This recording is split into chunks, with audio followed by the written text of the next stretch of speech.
வணக்கம் மக்களே, நாம இந்த ஆரோக்கியமான பதிவில் கருவேப்பிலையில் நிறைந்துள்ள மருத்துவ நன்மைகளை பற்றி விளக்கமாக பார்க்க போகிறோம். நம்மளுடைய உணவுகளில் கருவேப்பிலை எப்போதுமே தூக்கி எறிஞ்சிடக்கூடாதுங்க. அதை நம்ம உணவுகளோடு சேர்த்து மென்று விழுங்கி சாப்பிட்றது அப்படின்றது நம்மளுடைய உடலுக்கு ரொம்ப ரொம்ப நல்லது.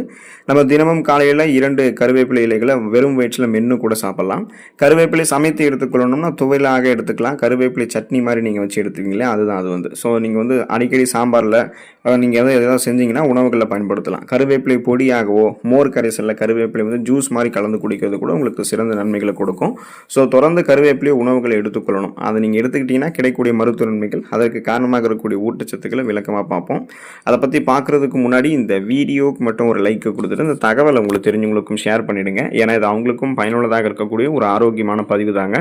இது போன்ற அப்டேட்ஸ்கள் நீங்கள் தொடர்ந்து பார்க்குறதுக்கு நம்மளுடைய ஹெல்த் நியூஸ் தமிழ் சேனலை மறக்காமல் சப்ஸ்கிரைப் பண்ணி வச்சுக்கோங்க. பக்கத்தில் இருக்கக்கூடிய பெல் பட்டனையும் கிளிக் பண்ணி ஆல் அப்படின்ற ஆப்ஷனையும் செட் பண்ணி வச்சுக்கிட்டீங்க அப்படின்னா நாங்கள் போடக்கூடிய எல்லா அப்டேட்ஸும் உங்களுக்கு நோட்டிஃபிகேஷன் அடிக்கடி சேரும். சரி, வாங்க மக்களே, இப்போ வீடியோக்குள்ளே போயிடலாம்.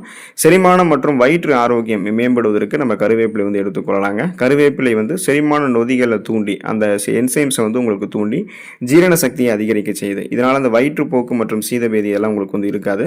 கருவேப்பிலையை அரைத்து மோர் மாதிரியோ அல்லது சுடு தண்ணீரில் கலந்து குடிச்சிங்கன்னா டயரியா அப்படின்னு சொல்லக்கூடிய இந்த வயிற்றுப்போக்கு உடனடியாக உங்களுக்கு கண்ட்ரோலில் வரும்.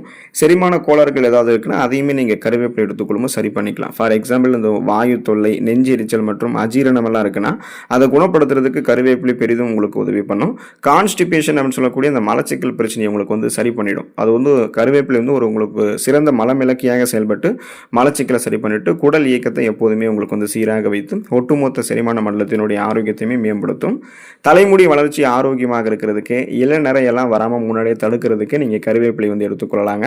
தலைமுடி பராமரிப்பில் கருவேப்பிலையினுடைய பங்கு ரொம்ப அதிகமானது. கருவேப்பிலையில் இருக்கக்கூடிய விட்டமின் பி, விட்டமின் சி, புரதம் மற்றும் ஆன்டி ஆக்சிடென்ட்கள் எல்லாமே தலைமுடியினுடைய வேர்க்கால்கள் வரைக்குமே அது உங்களுக்கு வலுப்படுத்துது.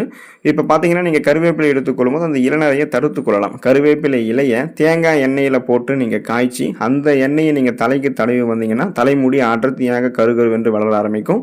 இளநரையை நீங்கள் சரி பண்ணிக்கலாம். இளநரையை வராமல் நீங்கள் முன்னாடியே தடுத்து கொள்ளலாம். முடி உதிர்தல் பிரச்சனை கூட உங்களுக்கு சரியாயிடும்.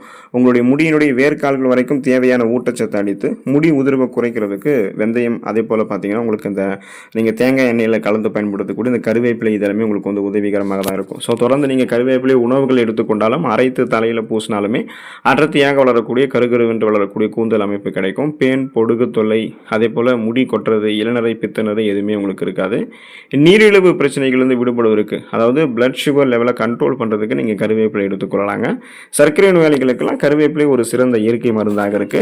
கருவேப்பிலை இருக்கக்கூடிய சில குறிப்பிட்ட என்சைம்கள், நார் சத்து, இது எல்லாமே ரத்தத்தில் குளுக்கோஸ் கலக்கக்கூடிய வேகத்தை நமக்கு குறைக்குது. அது மட்டும் இல்லாமல் கணையத்தில் இருக்கக்கூடிய இன்சுலின் சுரக்கக்கூடிய செல்களை பாதுகாத்து அதனுடைய செயல்பாட்டை தூண்டுவதால் ரத்தத்தில் சர்க்கரையினுடைய அளவை எப்போதுமே கண்ட்ரோலாக வைத்துக்கொள்வதற்கு, சீராக வைத்துக்கொள்வதற்கு நமக்கு உதவிகரமாக இருக்கும். So high blood sugar level இருந்தால் அதை கண்ட்ரோல் பண்ணி மேலும் நமக்கு ரத்தத்தில் சர்க்கரையினுடைய அளவை எப்போதுமே கட்டுப்படுத்தி நாளடைவில் அந்த நீரிழிவு பிரச்சனைகள் நம்ம விடுபட வைக்கிறதுக்கும் உங்களுக்கு கருவேப்பிலை துணை புரியுங்க. வரும் காலங்களில் நீங்கள் நீரிழிவு பிரச்சனை இல்லாமல் தொடர்ந்து ஆரோக்கியமாக இருக்கணும்னு நினச்சிங்கன்னா இப்போ இருந்தே கருவேப்பிலை உணவுகளை சேர்த்துக்கொள்ளக்கூடிய இந்த பழக்கத்தை வைத்துக்கொள்ளுங்க. அப்போ தான் நீரிழிவு அப்படின்ற ஒரு நோயை இல்லாமல் நீங்கள் நலமாக இருக்க முடியும். அனிமியா என்று சொல்லக்கூடிய ரத்த சோகை நோய், அந்த நோயை குணப்படுத்தி மீண்டும் வராமல் தடுக்கிறதுக்கு எல்லாமே நீங்கள் கருவேப்பிலை எடுத்துக்கொள்ளலாங்க.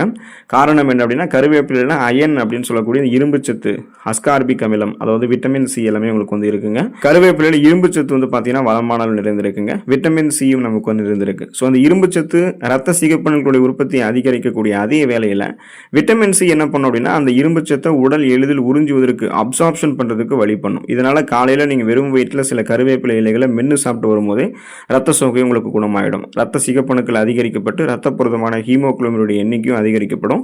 ஹீமோகுளோபின் உங்களுக்கு போதுமான அளவுக்கு உடல் உறுப்புகளுக்கு ஆக்சிஜனை சப்ளை பண்ணுறதால மயக்கம், தலைவலி, குமட்டல், வாந்தி, உடல் சோர்வு, உடல் பலவீனம், உடல் கடுமையாக வலிக்கிறது, கவனமின்மை ஏற்படுறது, இந்த மாதிரி சுறுசுறுப்பு இல்லாமல் போகிறது, அந்த அறிகுறிகள்லாம் உங்களுக்கு எதுவுமே இருக்காது. நீங்கள் மீண்டும் சுறுசுறுப்பாக இயங்க ஆரம்பிச்சிருவீங்க. உடல் பலவீனம் எல்லாம் உங்களுக்கு நீங்கிவிடும். புத்துணர்ச்சியாக செயல்பட ஆரம்பிப்பீங்க.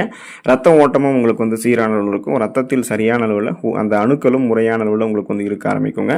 கொலஸ்ட்ரால் பிரச்சனைகள்லேருந்து நீங்கள் விடுபட்டு இதய ஆரோக்கியத்தை பராமரித்துக் கொள்ளணும் அப்படின்னா கருவேப்பிலை வந்து எடுத்துக்கொள்ளலாங்க.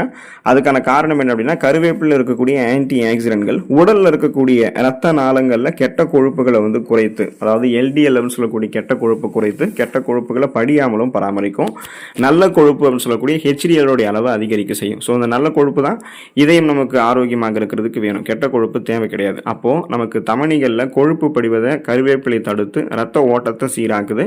இதனால் மாரடைப்பு, பக்கவாதம் தொடர்பான இதயம் சம்பந்தமான நோய்கள் ஏற்படக்கூடிய அபாயத்தை நம்ம குறைத்துக் கொள்ளலாம்.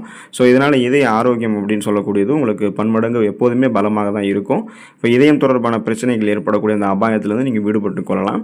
கல்லீரலை பராமரிக்கிறதுக்கு, லிவரை ப்ரொடெக்ஷன் பண்ணணும்னா நம்ம வந்து கருவேப்பிலை எடுத்துக்கொள்ளலாங்க. நம்முடைய உடலில் இருக்கக்கூடிய நச்சுக்களை வெளியேற்றக்கூடிய முக்கிய வேலையை தான் கல்லீரல் வந்து நமக்கு செய்யுது. ஸோ அப்படிப்பட்ட கல்லீரலையும் மோசமடையாமல் பாதுகாக்கக்கூடிய சில வழிமுறைகளை நம்ம செய்யணும். ஸோ அதுக்கு தான் நீங்கள் கருவேப்பிலை எடுத்துக்கொள்ளணும். கருவேப்பிலை இருக்கக்கூடிய டேனின்கள் மற்றும் கார்பசோல் அல்கலாய்டுகள் எல்லாமே கல்லீரலை பாதுகாக்கக்கூடிய தன்மையை வந்து கொண்டிருக்கக்கூடியதாக இருக்குது. ஸோ அதனால் பார்த்தீங்கன்னா உங்களுக்கு இந்த மது பழக்கம், தீவிரமாக மது இருந்தக்கூடிய பழக்கம் உங்களுக்கு இருக்குது அப்படின்னா, அதுக்கப்புறம் இந்த நான்வெஜ் ஃபுட்ஸ் வந்து அளவுக்கு அதிகமாக நீங்கள் சாப்பிட்றீங்க, மாவுச்சத்து இருக்கக்கூடிய உணவுகளெல்லாம் அளவுக்கு அதிகமாக எடுத்துக்கிறீங்க, தண்ணீர் வந்து போதுமான அளவுக்கு குடிக்காமல் இருக்கீங்க, நார் சத்து நிறைந்திருக்கக்கூடிய உணவுகள்லாம் சாப்பிடாமல் இருக்கீங்கன்னா கல்லீரலில் உங்களுக்கு நச்சு கழிவுகள் அதிகமாக சேர ஆரம்பிக்கும், கொழுப்பு படிவுகள்லாம் உண்டாகும். ஸோ இதை வந்து நீங்கள் நீக்கணும் அப்படின்னா கருவேப்பிலை எடுத்துக்கொள்ளணும். மது இருந்தக்கூடிய பழக்கத்தை எல்லாம் விட்டு விடுவது அப்படின்றது ரொம்ப ரொம்ப நல்லது. இப்படி நீங்கள் பண்ணும்போது தான் கல்லீரலில் இருக்கக்கூடிய நச்சு கழிவுகளை எல்லாம் வெளியேற்றி கொழுப்பு படிவுகளை நீக்கி கல்லீரல் உங்களுக்கு ஆரோக்கியமாக இருக்கிறதுக்கு அது வழிவகை செய்யும். ஸோ கல்லீரலுடைய செல்களும் மீண்டும் மீண்டும் புதுப்பிக்கப்படும். அப்போ தான் நீங்கள் ஆரோக்கியமாக இருக்க முடியும். உங்களுடைய கண் பார்வை திறனை வந்து மேம்படுத்திக் கொள்வதற்கு கருவேப்பிலை எடுத்துக்கொள்ளலாங்க. அதுக்கான காரணம் என்ன அப்படின்னா, கருவேப்பிலையில் விட்டமின் ஏ மிக அதிக அளவில் வந்து இருக்குங்க. ஸோ நமக்கு வந்து ஊட்டச்சத்து குறைபாடால் கண்கள் தொடர்பான பிரச்சனைகள் ஏற்படுவதற்கு தான் இப்போ முதல்ல வந்து ஒரு காரணமாகவே இருக்குது. அதனால் அந்த கண்ணினுடைய விழித்திரையை, ரெட்டினாவை பாதுகாத்து மாலைக்கண் நோய் வராமல் நீங்கள் தடுக்கணும்னா கருவேப்பிலை எடுத்துக்கொள்ளலாம். வயது முதிர்வின் காரணமாக ஏற்படக்கூடிய பார்வை குறைபாடுகள் மற்றும் கண்புரை, கேட்ராக்ட் ஏற்படுவதற்கான வாய்ப்புகளை எல்லாம் நீங்கள் குறைத்துக் கொள்ளலாம்.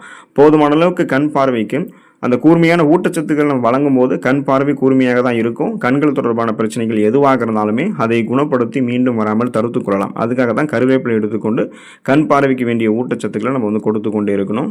சளி, இருமல் மற்றும் சுவாச கோளாறுகள் நீங்கி போவதற்கு நம்ம கருவேப்பிலை வந்து எடுத்துக்கொள்ளலாங்க. ஃபார் எக்ஸாம்பிள், உங்களுக்கு இந்த மார்பு சளி, சைனஸ் மற்றும் தொடர் இருமல்லாம் இருக்குது அப்படின்னா கருவேப்பிலை வந்து ஒரு சிறந்த நிவாரணமாக இருக்கும். அதுக்கான காரணம் என்ன அப்படின்னா, கருவேப்பிலை இருக்கக்கூடிய விட்டமின் ஏ மற்றும் விட்டமின் சி இதெல்லாமே உடன் உங்களுக்கு வந்து சேர்ந்து சளியை வந்து உங்களுக்கு வெளியேற்றக்கூடிய தன்மையை வந்து கொண்டிருக்கு. கருவேப்பிலை பொடியை தேனில் வந்து குழைத்து சாப்பிட்டாலோ அல்லது கருவேப்பிலை இலைகளை நீரில் கொதிக்க வைத்து கஷாயம் மாதிரி நீங்கள் குடிச்சிங்க அப்படின்னாலும் சுவாச பாதைகள் இருக்கக்கூடிய அடைப்புகள் நீங்கி சுவாசம் உங்களுக்கு வந்து சீராகிவிடும். அப்போ அந்த சளி, இருமல், சுவாச கோளாறுகள்லாம் எதுவும் இல்லாமல் ஒட்டுமொத்த நுரையீரல் ஆரோக்கியத்தை மேம்படுத்தி கொண்டு நீங்கள் வந்து பார்த்தீங்கன்னா அந்த உங்களுடைய அந்த சுவாச மண்டலத்தையுமே பலம் பெற வைத்துக் கொள்வதற்கு கருவேப்பிலை துணை புரியும். புற்றுநோய் எதிர்ப்பு பண்புகள் பெறுவதற்கு கருவேப்பிலை எடுத்துக்கொள்ளலாங்க. ஸோ ஆன்டி கேன்சர் ப்ராப்பர்ட்டிஸ் வந்து கருவேப்பிலையில் வளமான அளவில் நிறைந்திருக்கும். இதுக்கான காரணம் என்ன அப்படின்னா, கருவேப்பிலையில் இருக்கக்கூடிய கார்பசோல் அல்கலாய்டுகள் வந்து புற்றுநோய் செல்கள் உருவாவதையும் அது உடலினுடைய மற்ற பாகங்களுக்கு பரவுவதையும் முன்னாடியே தடுக்கக்கூடிய திறன் கொண்டிருக்கு அப்படின்றத ஆய்வுகளில் குறிப்பிடுறாங்க. அதில் ஸ்பெசிஃபிக்காக பார்த்தீங்கன்னா பெருங்குடல் புற்றுநோய், மார்பக புற்றுநோய் மற்றும் லூகேமியா அப்படின்னு சொல்லக்கூடிய பிளட் கேன்சர், இரத்த புற்றுநோய் போன்ற இந்த மாதிரி பாதிப்புகள் வந்து உங்களுடைய உடலை பாதுகாக்கக்கூடிய ஆன்டி ஆக்சிடென்ட் ஆற்றல் வந்து கருவேப்பிலைக்கு உண்டு அப்படின்றது தெரிஞ்சுக்கோங்க. தொடர்ந்து கருவேப்பிலை எடுத்துக்கொண்டு ஊட்டச்சத்துக்களை பெற்று நலமாக இருங்க. இனிமேலாவது கருவேப்பிலை கொஞ்சம் கொஞ்சமாக உணவுகளை சேர்த்துக்கொள்ள ஆரம்பிங்க. ஆரோக்கியமாக இருங்க. அடுத்த ஆரோக்கியமான பதிவில் மறக்காமல் சந்திப்போம். நன்றி மக்களே.